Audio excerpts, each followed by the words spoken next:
संहार कैसे करूंगा, इसलिए मुझे वन जाना ही होगा और वन जाने के लिए मां तू सहायता कर देना। ये त्याग है राम के चरित्र में कैकेयी का।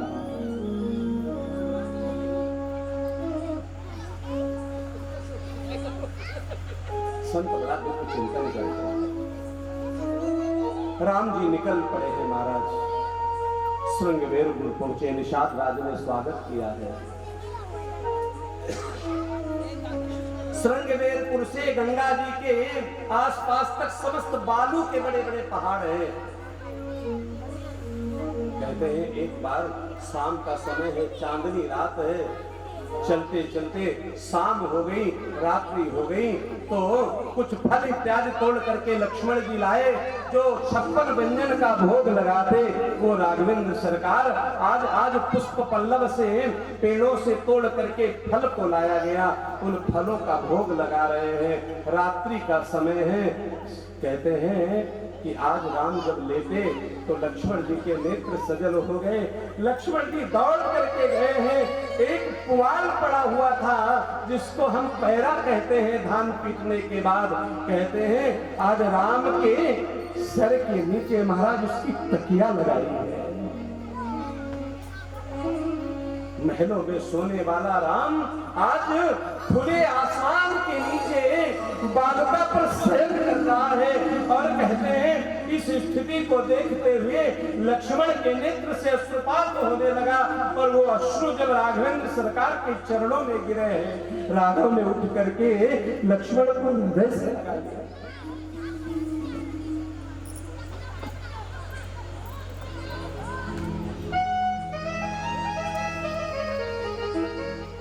लक्ष्मण विषाद नहीं करते, यही तो जीवन है। कभी सुख है कभी दुख है, इसी का नाम जीवन है। आप कहते हो भगवान ने हमको दिया ही क्या है, आप इतने से घबरा जाते। भगवान के जीवन का चिंतन करके देखना, उसका 10वां भाग भी आपके जीवन में आवे, आप मृत्यु का वरण करें।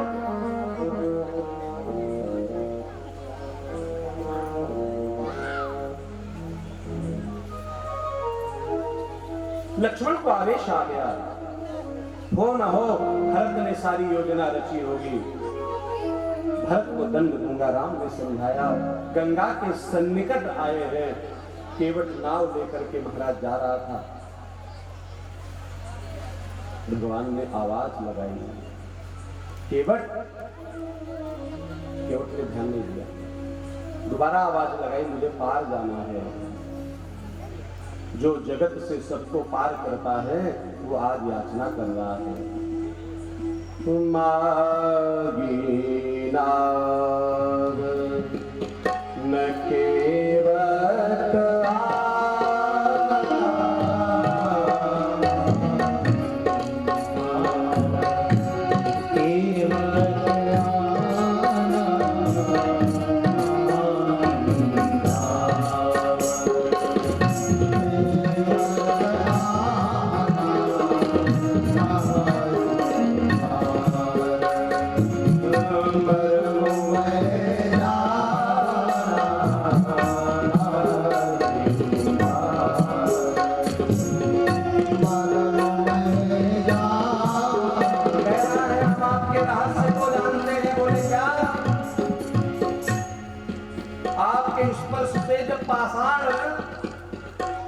बन सकता है, तो ये हमारी तो काठ की कठौती है महाराज, ये काठ की नाव है। इसलिए क्या बोले, आपकी चरण रज को हम पहले धुल, लेकिन भावना क्या है, भावना एक ही है, राम के चरण धुलने का अवसर मिल जाए।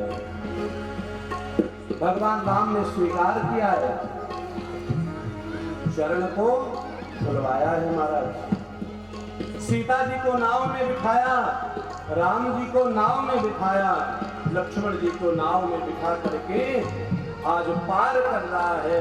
पार होने के बाद मैया सीता जी ने मुंदरी उतारी। क्यों? और तो कुछ है नहीं देने के लिए।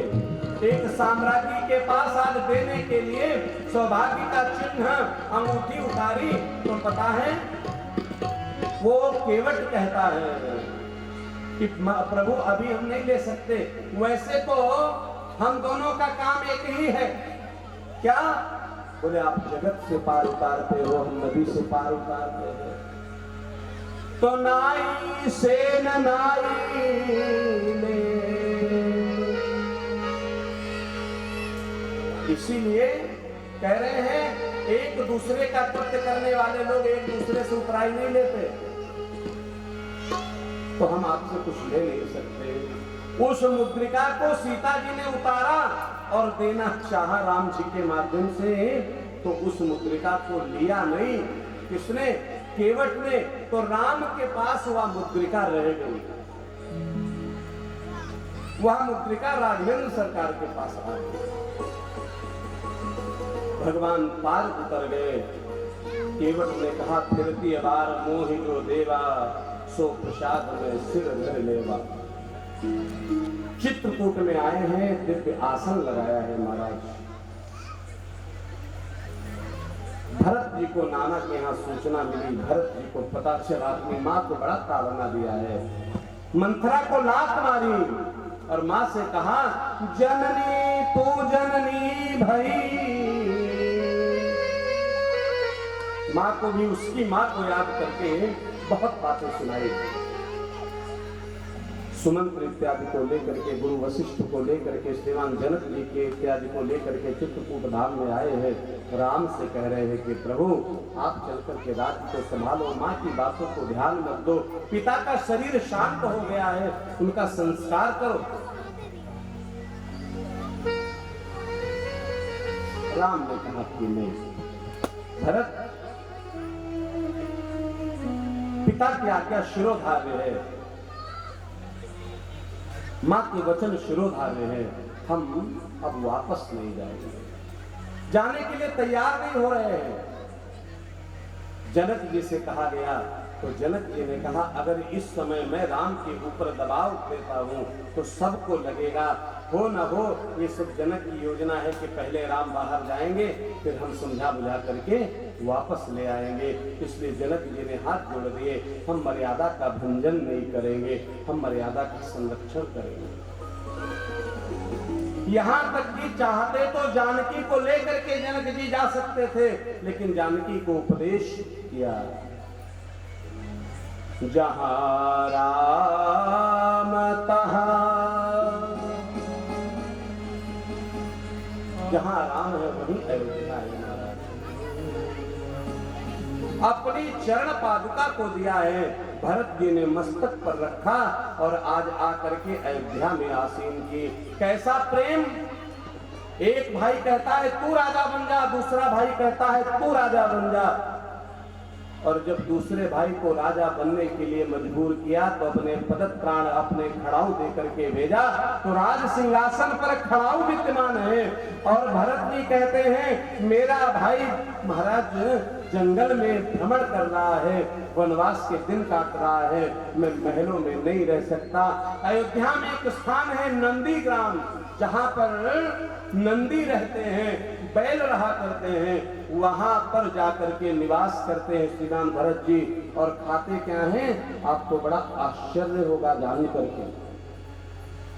वाल्मीकि रामायण में आता है कि उन्हीं नंदियों को गऊ को जौ खिलाते हैं और जब वो गोबर करती हैं उसमें से बीन करके उस जौ को गोबर के जौ के गोबर को सरियों में धुल करके उसका चूर्ण बना करके भोजन करते हैं श्रीमान भरत महाराज। क्यों? क्योंकि मेरा भाई सुखी नहीं है। ये आदर्श प्रेम है। आज जरा सा अगर पिता ने बंटवारे में गलती कर दी, एक भाई को 2% भी ज्यादा दे दिया, आप हाईकोर्ट चले जाओ ना।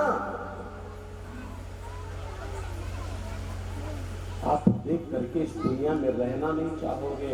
इतने आपको केस बाहर के लोगों के नहीं मिलेंगे जितने सभी लोगों के मिलेंगे, भाई बहन के, भाई भाई के, पुत्र पिता के।